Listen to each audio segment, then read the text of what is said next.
the last factor of awakening is equanimity.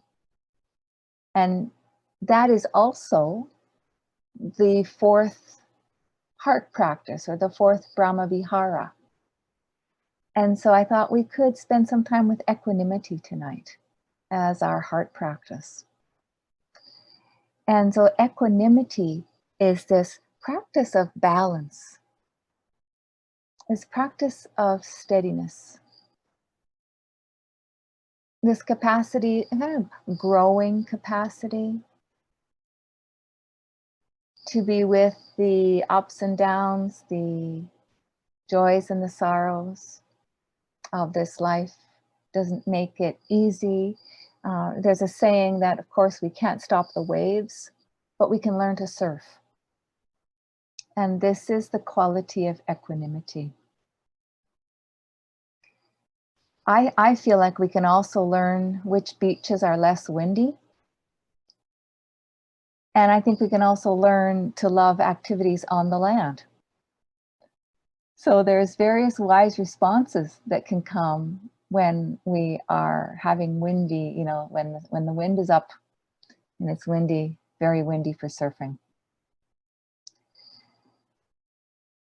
And so this quality of equanimity is often described as a braided rope, or the divine abodes, I should say, the 4 Brahma Viharas. That's the Pali word for divine abodes, those places in our hearts that we can abide. Those the 4 divine abodes are often referred to as a rope that's braided. So together they're stronger. They cultivate a stronger sense of being supported by the heart. And those, of course, the 4 Brahma Viharas are kindness, compassion, joy, and equanimity. And these 4 qualities really support each other. When we have kindness and compassion, the kind heart moving to compassion for difficulties or challenges in the world, we need equanimity to help them from being overwhelmed, to help compassion from being overwhelmed. And joy also nourishes the system so that we're not overwhelmed, so that equanimity can be balanced. Joy really nourishes equanimity. This is a really powerful practice, actually, to nourish equanimity, is to pay attention to the joy, quiet joy in our life.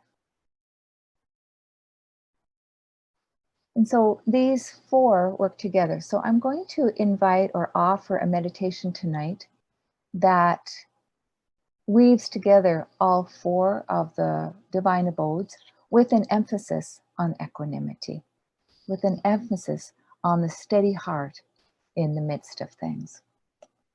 And so we'll settle into our meditation, and then we'll offer our talk, and we'll close tonight by 8 o'clock. And so with all of our other practices, equanimity is supported by a sense of resting into the body, into the sensations of the body sitting.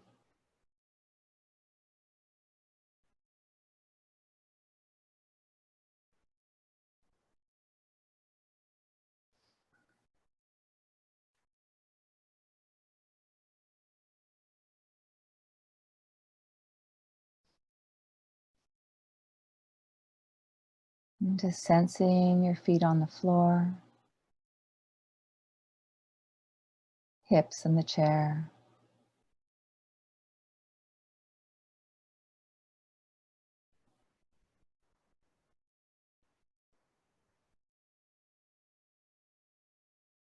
This whole body, just inviting yourself in to settle.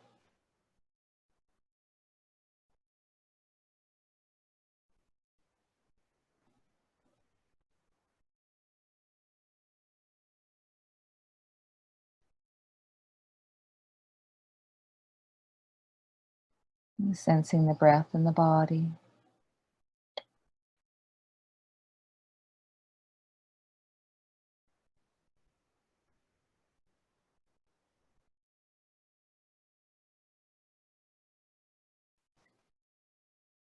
And as we arrive, we can Gently tune in to how we're feeling.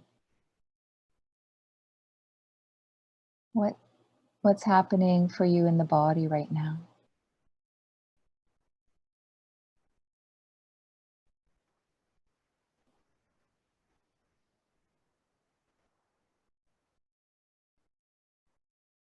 It might be a neutral sense.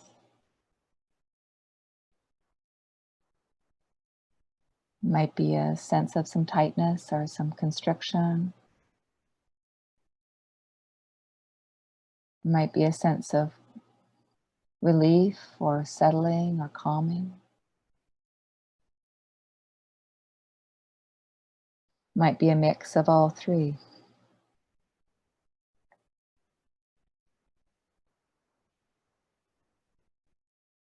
And just sensing into how it is for you right now.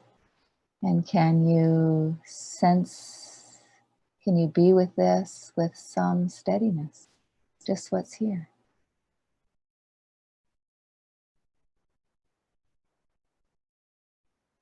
Simply by being here, present with the sensations,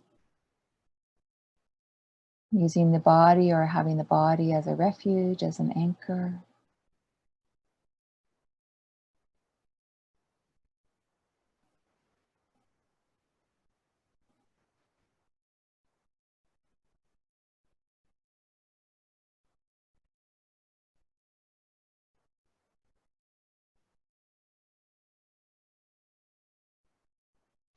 And we can bring kindness in by simply inviting ease in the body, inviting softness into the body.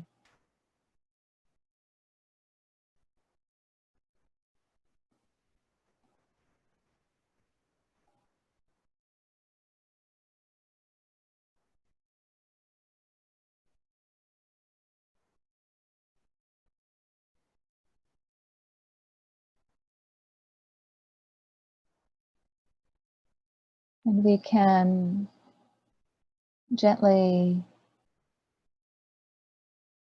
sense into whether there is any small sense of pleasantness present in any way.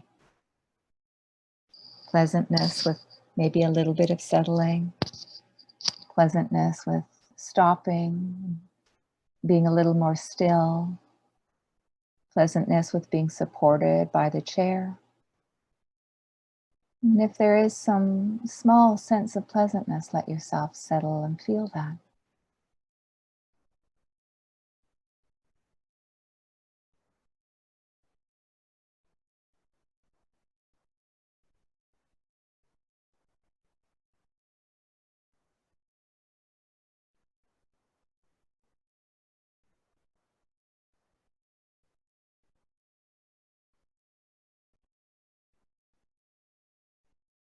And just allowing this connection with the body, the breath.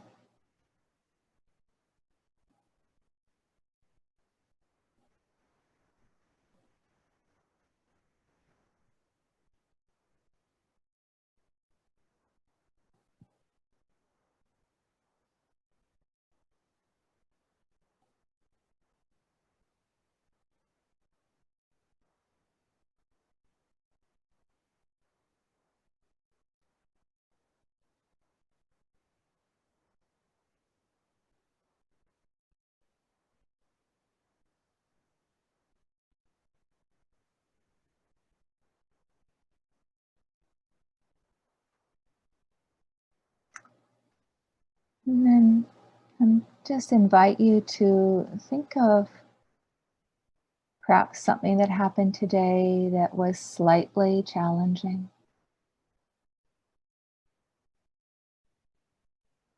Or perhaps something in the last while that's been slightly challenging. Just a place that you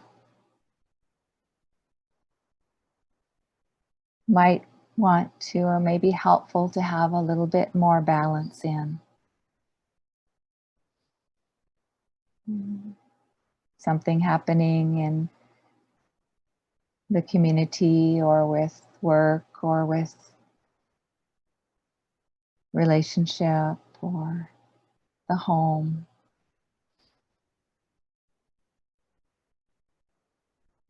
Just taking a moment to just,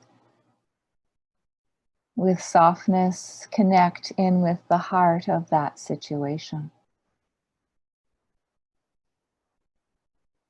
Not getting pulled into the story or the rights and the wrongs. Just holding the situation in the heart and feeling what the response is.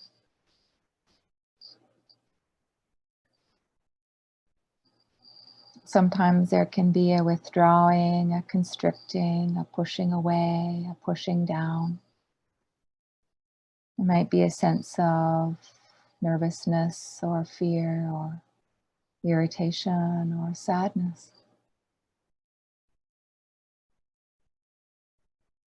Just seeing if you can hold the situation in the spaciousness of the breath and the body, in the steadiness of the body and the breath.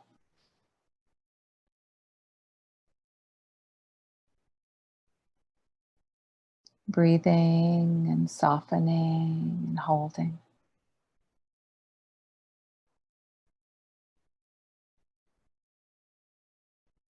Might help to name an emotion that might be present, or name the situation or name of the person, who may be involved, as a way of connecting gently with the situation.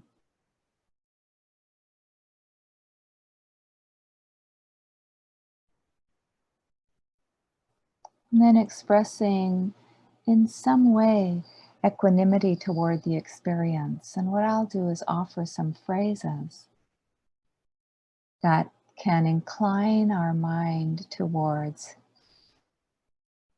inviting equanimity and balance in.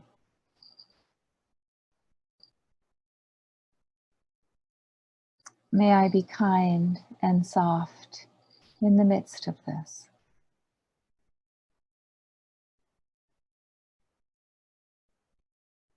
May there be gentleness in the midst of this.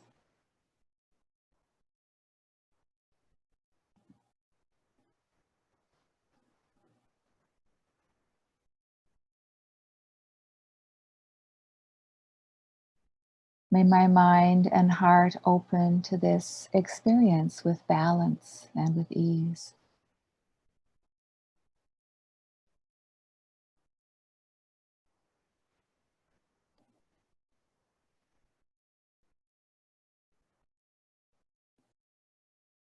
This is how it is right now, just for this moment.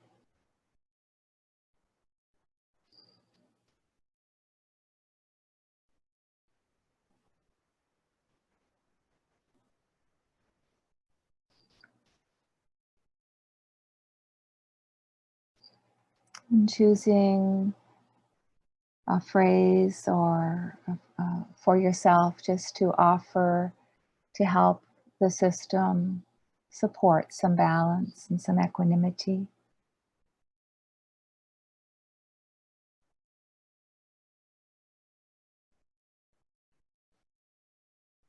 Perhaps one of the phrases I've offered, or one of your own, or perhaps may my heart incline towards calm and equanimity.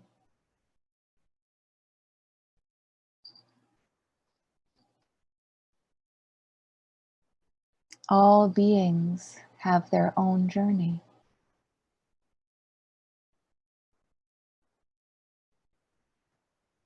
If you're thinking of a person, all beings have their own journey. I care about you and your journey. But know that I cannot control everything that happens.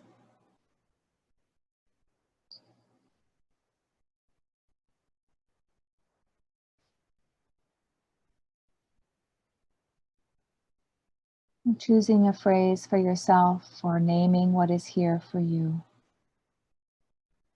No judgment or blame, just expressing wisdom. This is how things are right now. It's like this.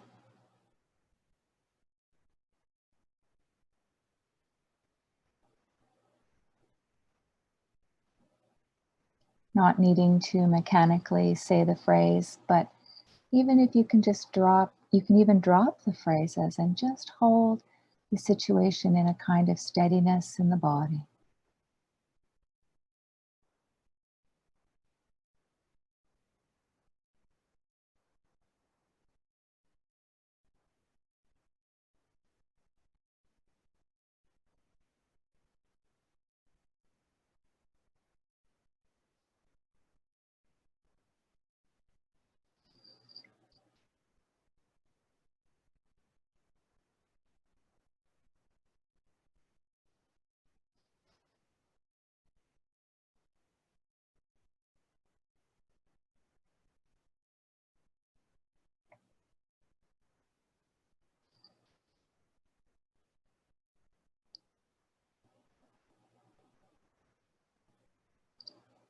At any time, we can let go of the phrase, let go of the situation, and just rest in the body and the breath.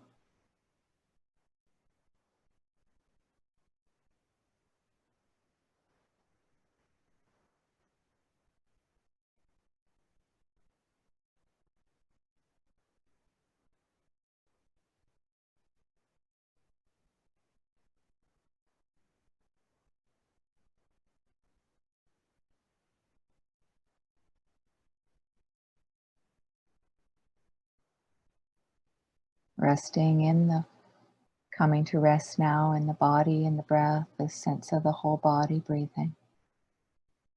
Feet on the ground, on the earth, hips in the chair.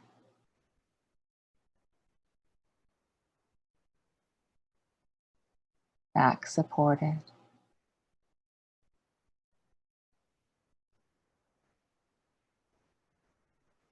And feeling the support of the chair.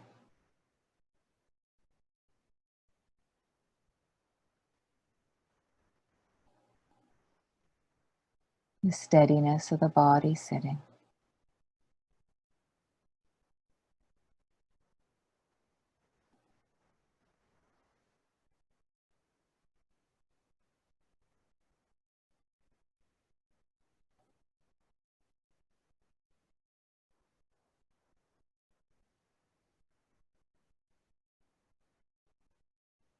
And sensing the weight of the body on the chair, the heaviness, and that sense of stability or steadiness of the body on the chair.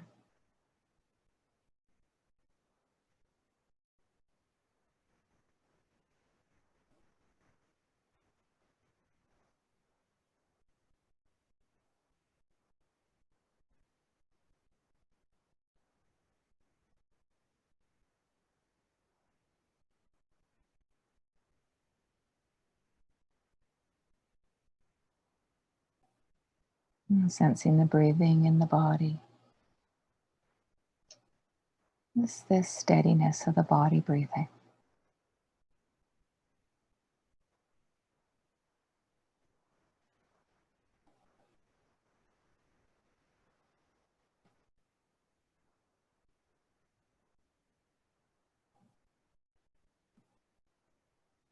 And for the rest of the meditation, I'll be silent and rest in the body and the breath, or if the situation or person comes to mind again, simply offering the phrase or phrases that incline the mind, the heart towards equanimity. This is how it is right now.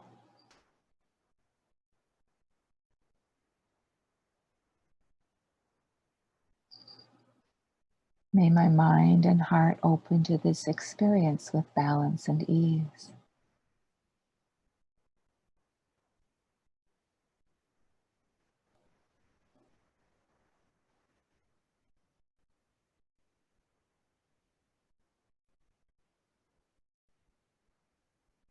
And then resting as it feels right back into the steadiness of the body, the breath, just the physical sensations of being supported with the steadiness of the body and the support of the chair.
And as we close our meditation, connecting with the body and the breath and sensing the stability in the body,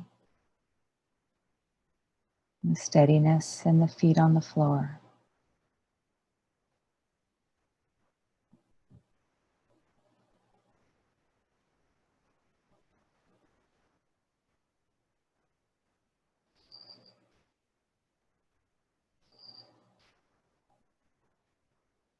And just letting your system know the sense of this moment. If I'm checking, just reflecting, is there any sense of equanimity here? Is there any sense of balance here? Is there any sense of steadiness here? And if there is, what does that feel like?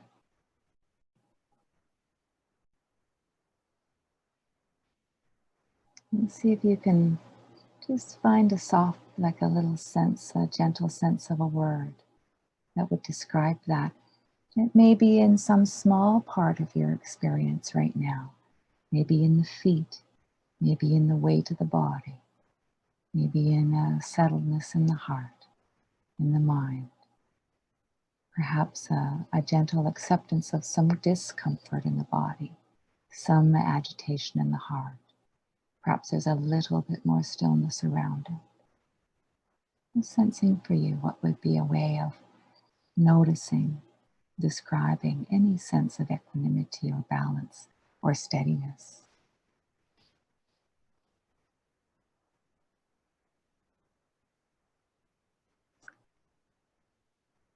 And then staying connected to any small sense of that you have, opening your eyes, staying connected with that sense in the body.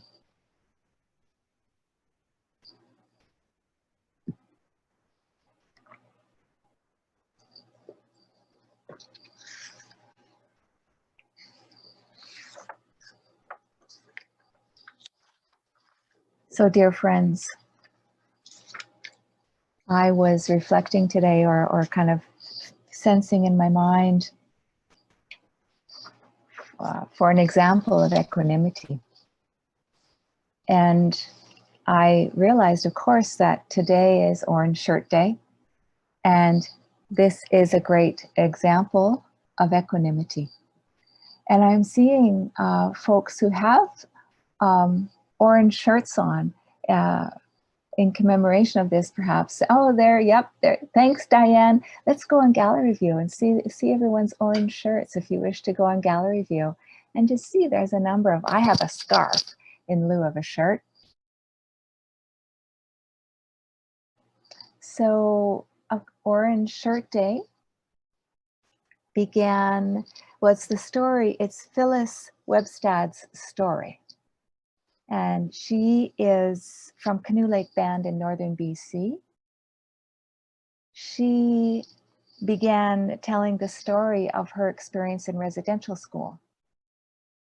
In the late 1990s, early 2000s is when she started to really share her story widely. And she was, in 1973, she was 6 years old when she went to St. Joseph's Mission Residential School near Williams Lake in northern BC. And her family didn't have a lot of money. She was living and being cared for by her kokum, her grandma. And her kokum managed to get enough funds together to buy her a new shirt for school. And so they went to the store and Phyllis picked out this beautiful orange shirt that she loved. And she writes that it had lacing up the front and she was really excited to be wearing this shirt to school. Now, something I didn't anticipate would happen for me as I told this story is that I would feel the need for equanimity as I was telling this story. So just now, as I'm feeling into this young girl's experience, I'm feeling some reactions in myself. I don't know if anyone else is, but I'm anticipating some challenge. I'm anticipating she's going to have some hardship. I'm a little bit activated. If this is happening for you, bring equanimity in right now as you're listening. And this is a practice we can bring in anytime. we're listening to something or reading something and we're feeling a little bit agitated, a little bit activated, we can bring in equanimity. Where are our feet on the floor? How is the body doing? We can consciously just settle and let part of our attention be in the body, part of our attention be with what we're listening to. And so my heart is in this story with Phyllis. And so she went to school, 6 years old. And what happened when she got there was that the nuns, the teachers took away her clothing and everyone else's clothing, and she wasn't able to wear her own clothes, and never saw her orange shirt again. And she endured years of abuse at the school, and during which time she had her son. She had her son when she was 13 years old. And then when she was 27 years old, she said she started her healing journey. She entered a treatment center, started her healing journey at 27. And then from there began sharing her story. And now in 2013, BC announced or began having Orange Shirt Day across the province. Saskatchewan began in 2016 to remember and to raise awareness of the experience of residential schools and the need for reconciliation, the need for knowing these stories and feeling, for those of us who might be feeling it in the heart, for us to know the truth of that, to know the story of that, and to let that hurt, let that feeling motivate us towards action in the world and towards understanding, connection, and action to for justice. And so I remember when Orange Shirt Day began in Saskatchewan, because I was touring in the schools then with the film that I had made about my beloved elder Jim Satie. And I started those tours in that 2009 and I finished in 2019, so about 10 years. And it was right in 2016, suddenly, or when I began, nobody knew in schools about residential school. Nobody. Actually, when I say nobody, of course, the Indigenous people did, First Nation, Métis people in the schools. But most teachers I spoke to didn't know about residential school. And then 2016, this awareness started to rise.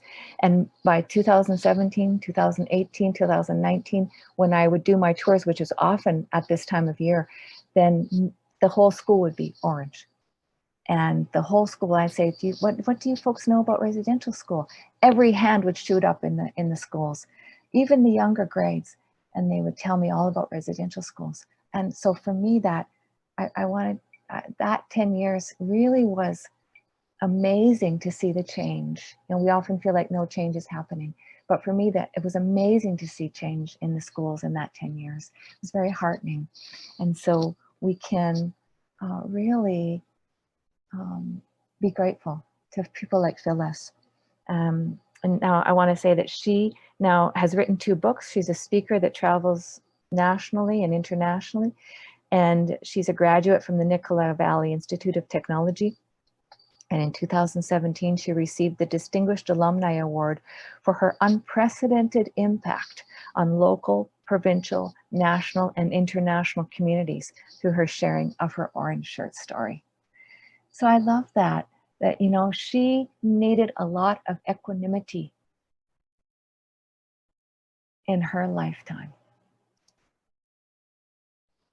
And because of that, she was able to heal and share and impact the whole world.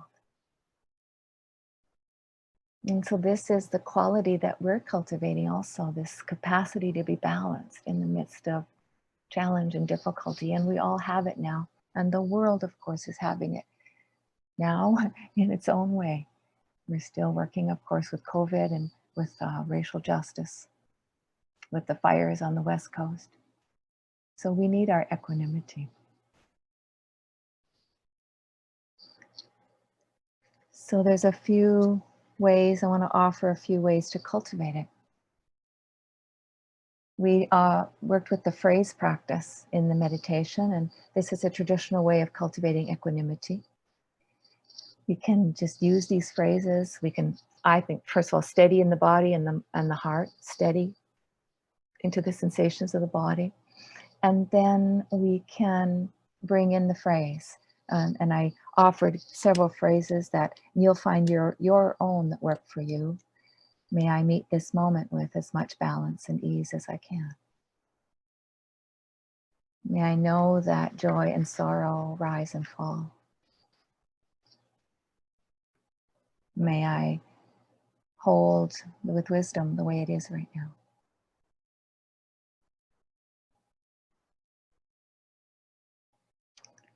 And so that's one way we can bring in the quality of equanimity.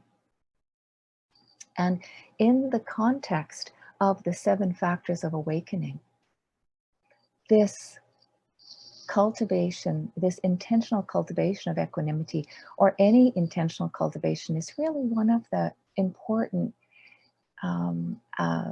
messages of the 7 factors of awakening. We often think about meditation, or we can think about meditation as kind of passive, as we sit back, we receive the sensations of the breath and the body, and sometimes, at least often in mainstream understanding of mindfulness, it's kind of a passive activity. But what we can understand from the 7 factors of awakening and the quality of equanimity is that it's very active. This is calling us actively to be engaged in our own thought process, to notice when we may feel imbalanced and how can we direct our thought to cultivate the conditions that will support the mind and the heart to be equanimous, and support the mind and heart to be steady and stable. And so this process is really an active one about bringing in these qualities. And so we can use the phrases. We can bring in also the other divine abodes to support equanimity. Quiet joy is really important for equanimity. It's hugely important. Sometimes when we're really in a difficult place, we can ask this question: where is there any quiet joy here right now? And as I ask that question right now, I can sense the steadiness in my body. And there's a little quiet joy in that. And that uplifts the system a little bit. And then that really supports equanimity. And so we can intentionally turn the mind to something that cultivates a quiet joy. And then that automatically can nourish the system and support equanimity. And so we can use phrases. We can bring in the other Brahma Viharas like quiet joy and compassion. If it's difficult, we can bring in our compassion practice. Oh, sweetheart, this is tough right now. Just hang in there. Just hang in there. And then this is a third practice I'm going to offer just now, and then I have another series of practices I'm going to offer in the talk. So the third practice I want to offer, that is one of my favorites, is Thich Nhat Hanh's mountain practice. And so we can all just right now do Thich Nhat Hanh's practice of breathing in mountain. So sense your mountain body sitting. Breathe in mountain. You can whisper that in the back of the mind, mountain. And then as you breathe out, whisper steady.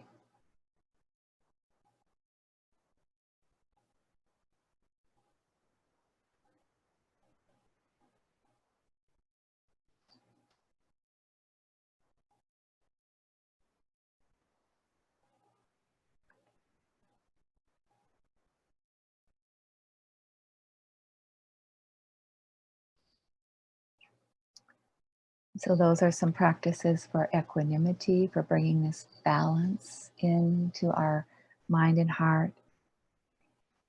And this can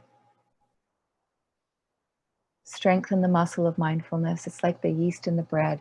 We set it, and then it can lift the whole system.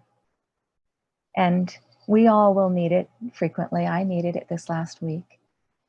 I had it's interesting situation in my basement. My washing machine hose got a hole in it. And I was visiting with a friend on the back porch for hours, well, for about 3 hours. And I came into the house to go to bed, and I heard this funny noise in the basement. And I thought, is my housemate doing laundry? No, that's not the laundry noise. And so I went downstairs, and you know how it is when you walk into a sauna? That's how it was. It was just so humid down there. It was like I couldn't believe it. And I walked towards the washing machine, and it was kind of pretty in a funny kind of way, but like this, literally a spray, like about 3 feet wide, spraying from the washing machine all over the back of the basement. And there was about 1 inch of water on the floor. And I didn't call up equanimity on purpose. It just rose, fortunately. I mean, I did swear quite loudly, but sometimes I think that can help equanimity. And so then I turned the washing machine on and off as if that was going to help. And then equanimity rose a bit more, and I thought, Jeannie, that's not helping. So I remembered the taps, and I turned the taps off, and the spraying stopped. And at that point, then I just thought, well, I just went and got all my sheets from the back, sheets, and put them on the floor, sopped things down. The drywall was completely wet. I won't go into any more details. The next morning, I called my house angel, and I got some help. And so we'll all need equanimity often. And so the more we kind of practice this, and we practice every time even though we don't consciously, intentionally practice equanimity, we're practicing when we just settle into the body and the breath. That alone cultivates a steadiness and a stillness. And so I wanted to offer some other four practices for continuing to cultivate equanimity. And I was at a session this afternoon that really inspired me with interactivity with the online group. And so I'd like to invite us a little tiny bit to use our chat box just to get a sense. And it's also I love to connect with everybody. So I just want to invite us to respond a little bit in the chat box if you wish. And if you don't, it's fine, because some people will, and that'll be enough. So this is what I'd like us to invite. The first practice that we can do is truly to borrow equanimity. And so we take a few moments and think of someone you consider equanimous.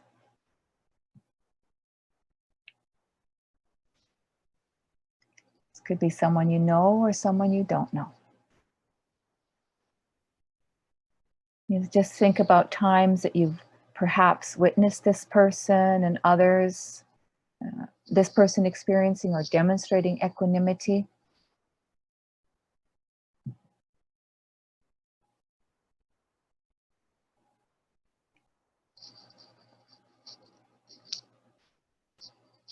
And just feel inside yourself, how does it feel to have in your mind this person and the equanimity that they manifest? I'm just curious how it feels to hold that person in your mind and heart. What happens in your body and your system when you bring them in? I have a picture over here I'm looking at of some people that are equanimous for me. What happens in your body? And so if you don't chat, if a few people want to put in the chat what happens when you call them in. I'll give people a minute to do that, and then I'm going to read those words, and we'll just have a sense of this practice.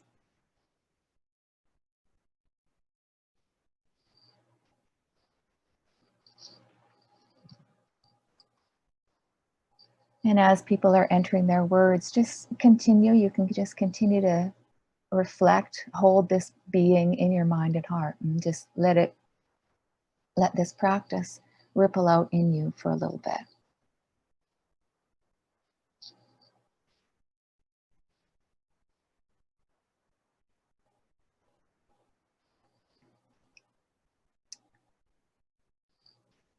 Okay, I'm going to read some of these out now. Beautiful. So as I read these words, let them into your system, as well as continuing to hold your being in your mind and heart. So our words are peaceful, calming, I feel relaxed, my body relaxes and my heart opens, stillness, steadiness, reassurance, acceptance, trust, soothing, safe, steadiness, balanced, soft, and glad. So just let that ripple. And now I'm going to invite another reflection, another practice. This is more of the directed thought. What we're doing is we're directing our thought, which is the 7 factors, one of the 7 factors messages, teachings, to cultivate the wholesome qualities that will support the mind and the heart. And so here's a second reflection.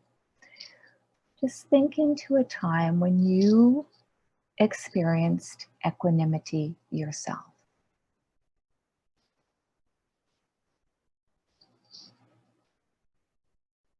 Balance. How, and just sense into that.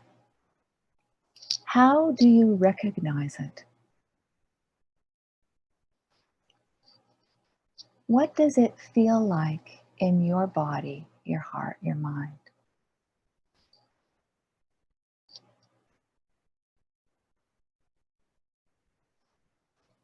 What qualities accompany equanimity when you feel it?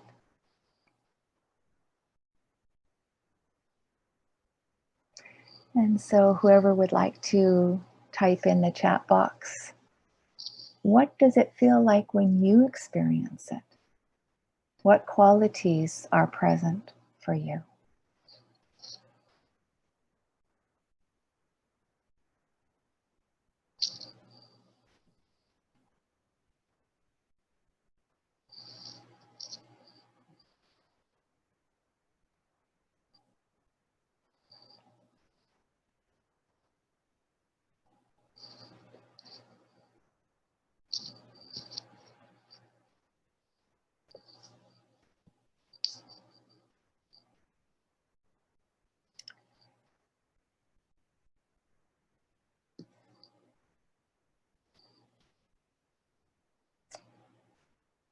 Beautiful. So I'm going to read our words now. And as I do that again, let these settle into your body.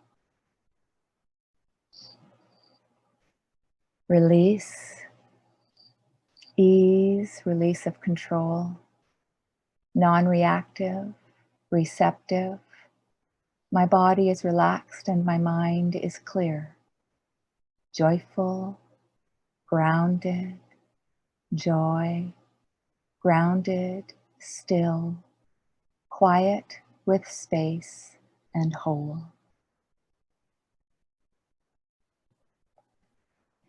And so friends, these are 2 practices that we can actively use to cultivate, direct our thought and cultivate equanimity. This steadies the mind and the heart and is a release.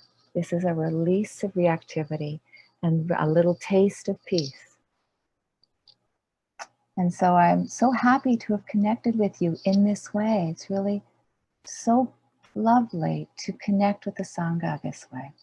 So I'm going to leave the other 3 reflections for next week. We're going to continue this next week, partly because this feels like enough to take away for the week, these 2 practices. And also then we'll have something to look forward to.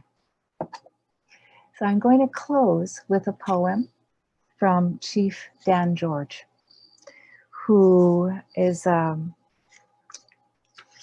Coast Salish chief and elder who was very instrumental in reconciliation in this country.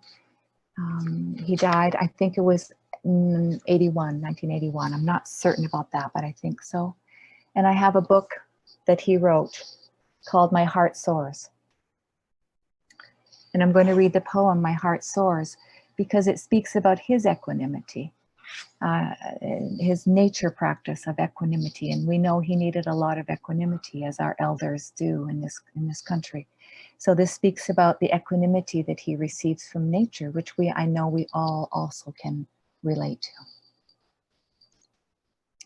He says, the beauty of the trees, the softness of the air, the fragrance of the grass speaks to me.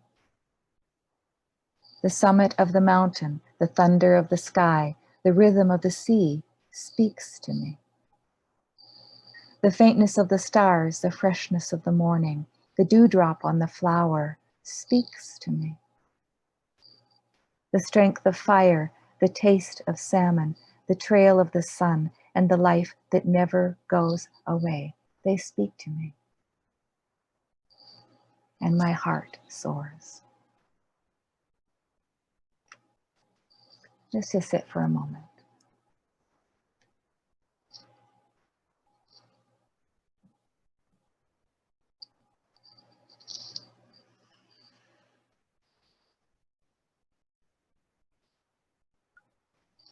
We'll dedicate the merit of our practice to all beings everywhere,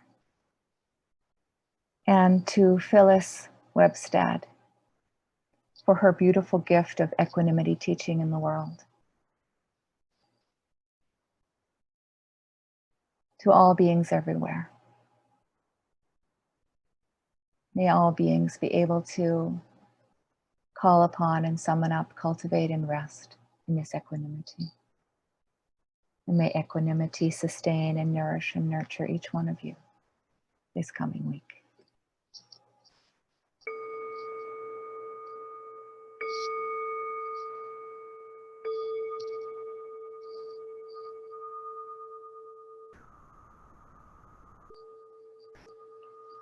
Thank you very much,